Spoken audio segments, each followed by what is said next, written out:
La chute de Chaban-Delmas, si j'en cherche la raison, fut-elle injuste, dans son caractère ou sa réputation ou bien dans une certaine absence à la télévision?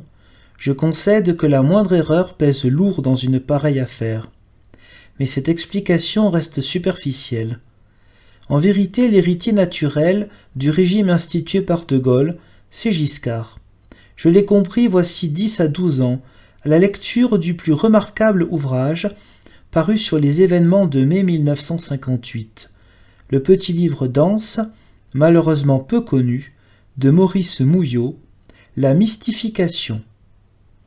Mouillot y démonte le mécanisme rigoureux, la logique du ralliement de la classe dirigeante à l'homme qu'elle abhorrait. Elle rendait le gouvernement à qui lui rendait le pouvoir, par le verbe et par le style. De Gaulle, tout le temps de son règne, avait réussi à masquer cette revanche de Vichy. Lui parti, fini l'épopée, ses héros et ses aventuriers, fini l'idée.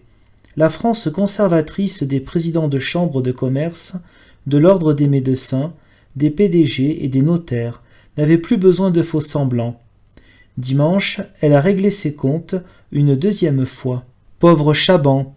Comment a-t-il oublié que les racines de cette droite sont aussi vieilles que notre histoire, que ce qu'elle cède au bonapartisme, dont le gaullisme ne fut qu'une variété, coup de sang cyclique d'un peuple patriote, elle le reprend toujours et vite.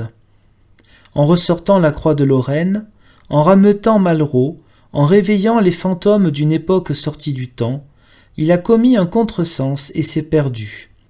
Mais s'il goûte la compagnie, qu'il se console, il y aura du monde dans la fosse commune.